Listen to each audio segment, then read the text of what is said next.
एजेंसियों का दुरुपयोग हो रहा है। क्योंकि देखिए, मैं अभी अपने जन्मदिन से पहले 10 दिन के लिए लोगों की सेवा करता हूं हर रोज।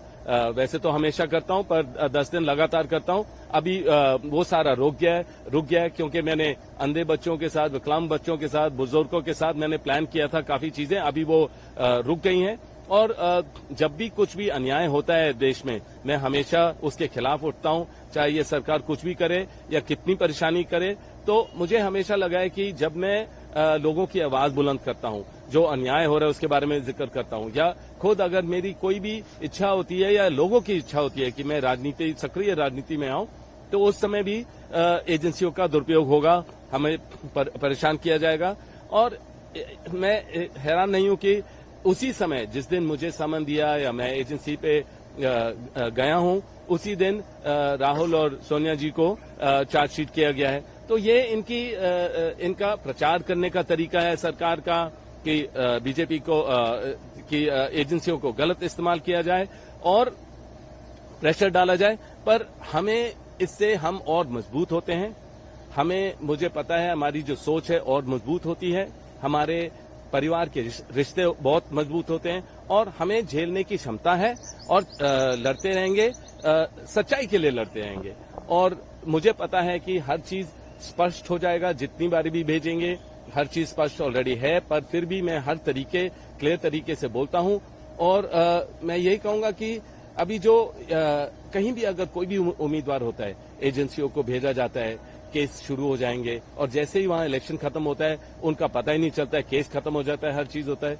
तो ये जो गलत हो रहा है, ये जनता का, मेरा जो अनुभव है जनता के साथ, वो हमेशा यही बोलते हैं कि एजेंसियों पर हमें भरोसा नहीं है, क्योंकि उनको जब भी कोई इलेक्शन होता है या कभी भी उनको किसी को गलत तरीके से दिखाना होता है, तो वही चीज दोबारा उनको तंग किया जाता है और एजेंसियों के द्वारा। सर, आपको लगता है कि आप गांधी परिवार का हिस्सा है और इसलिए आप एक टारगेट दिखाई देते हैं, आपको ये लगता है? देखिए, सॉफ्ट टारगेट तो मैं अपने आप को कभी नहीं बुलाऊंगा। मैं तो जितनी बारी आप मेरे को परेशान करोगे या मतलब कोई भी प्रेशर डालोगे, मैं और उभर के आऊंगा और स्ट्रांग ही बनूंगा।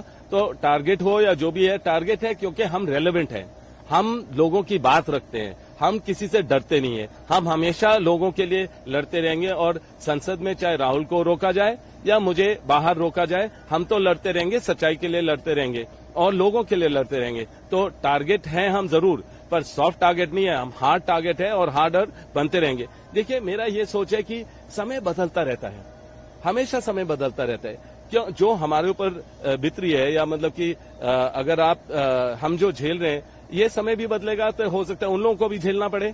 तो समय समय की बात है। तो मेरा ये है कि मैं जरूर जाऊंगा, अभी भी मैं एजेंसियों के पास जाऊंगा, जो भी सवाल है पूरे जवाब दूंगा। मेरे को किसी चीज की डर नहीं है, कोई चीज छुपी नहीं है। आपको जब इसकी कार्रवाई हुई थी हरियाणा में और वहां के जो भी एडमिनिस्ट्रेशन है, उन्होंने पूरी कार्रवाई की, उन्होंने देखा कि कोई भी रॉन्ग डूइंग नहीं थी और एडमिनिस्ट्रेशन ने पूरा देखा। और आप देखेंगे कि खट्टर जी ने खुद मुझे क्लीन चिट दिए हैं इसी विषय में, जिस विषय में बात कर रहा हूं, वहां से ऑलरेडी क्लीन चिट 2 बारी मिल चुका है।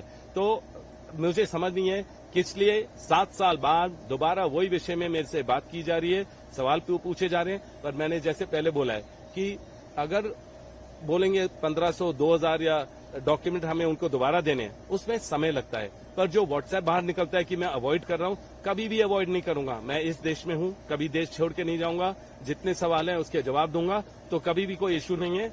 मैं यही कहूंगा कि